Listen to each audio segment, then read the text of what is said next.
Aprovechando que estamos en el Pinar del Hierro y que además empieza el verano y la época de incendios, vamos a aprovechar para contar un par de cosas sobre este árbol, el pino canario.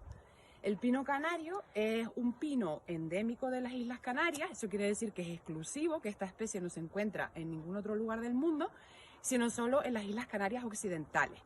En Lanzarote y Fuerteventura también hay algún pino, pero son todos plantados artificialmente.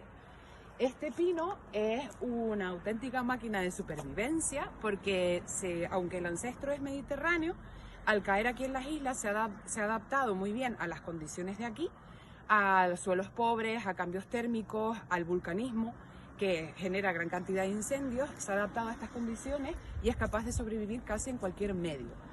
En ausencia de suelo, grandes cambios de temperatura, normalmente crece en altitud, pero la característica como más llamativa de este pino es que ha generado una corteza súper gruesa, que es esta que ven aquí.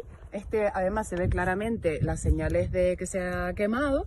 Es una corteza extra gruesa, mucho más gruesa que la de otros pinos, laminada, que protege el interior del pino del fuego. Con lo cual el pino puede quemarse. A veces vemos que solo quedan troncos negros, sin ramas, sin hojas y sin nada, pero ese pino por dentro está vivo y es capaz de rebrotar. Absolutamente todos los pinos de las Canarias han sufrido al menos un incendio y han vuelto a crecer. Esta es una característica que los ha hecho súper interesantes para ser exportados a otros países, como por ejemplo Hawái, Israel, en Australia, en Sudáfrica. Y como son tan resistentes y se adaptan tan bien, en algunos países incluso se han convertido en invasores. Aquí son los pinos que están en equilibrio ecológico y los que corresponden a los ecosistemas canarios.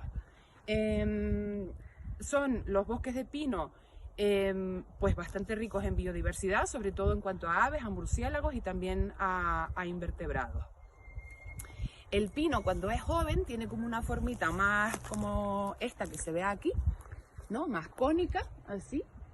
Y los pinos que son mayores, más viejos, son como este de aquí, tienen como una forma ya más de parasol, de sombrilla.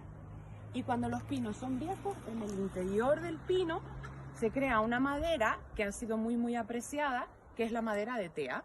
La madera de tea, que es súper resistente, ha sido muy apreciada, sobre todo en construcción. De hecho, la vemos mucho en la arquitectura tradicional canaria, en muchos elementos como por ejemplo balcones, puertas, ventanas, techumbres, vigas, los artesonados de las iglesias.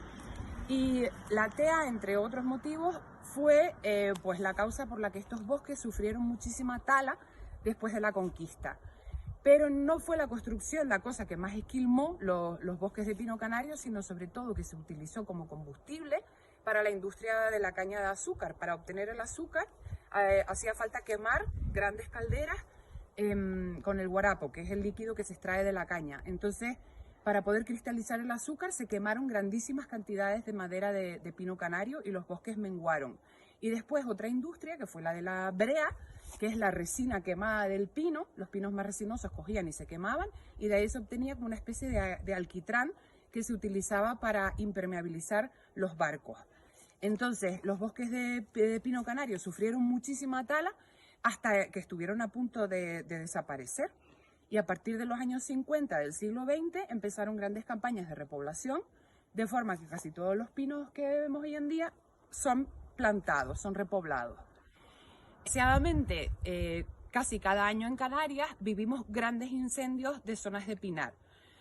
Existen incendios naturales, pero la mayor parte, desgraciadamente, son provocados.